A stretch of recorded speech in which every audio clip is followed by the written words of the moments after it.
Hey everyone, today I'm back with another scary story that will give you chills. This one's about a real event that's as creepy as it gets, so sit tight, turn off the lights. I am a psychiatric nurse, and in the early stages of my career, I worked at a residential facility for mental health. One of the individuals we cared for was an elective mute, meaning he chose not to speak, but there were no medical explanations for this behavior. Previously in his life, he had been able to talk and appeared quite typical except for his height, which was nearly 7 feet.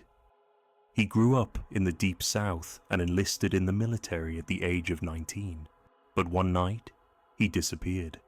He was marked as AWOL, and in due course he was reported as missing and presumed dead. A decade later, a 7-foot-tall man entered the emergency room of a VA hospital in my region of the Midwest and told the receptionist, "I am Marion Duchenne, not the real name, and I have been dead for 10 years. Those were the final words he ever uttered. He was covered in dust and wore the same clothes he had been reported to have on the night he disappeared. His social security number had not been utilized, and he carried no identification. However, they managed to identify him, presumably through fingerprints. The family had been informed, but they stated that they had already mourned their deceased loved one and insisted that whoever was claiming to be him simply could not be authentic. They requested not to be contacted again.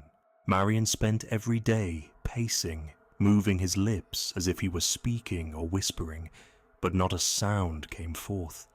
He had a disturbing tendency to throw his head back, mouth wide open, as if he were laughing heartily, yet not even a whisper could be heard.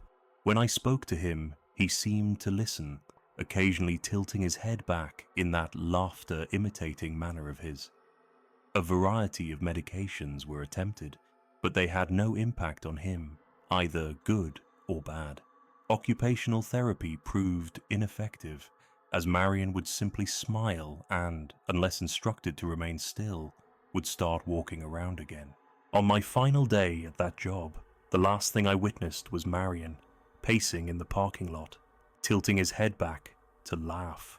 Later, I pondered if I had been interacting with a spectre all along.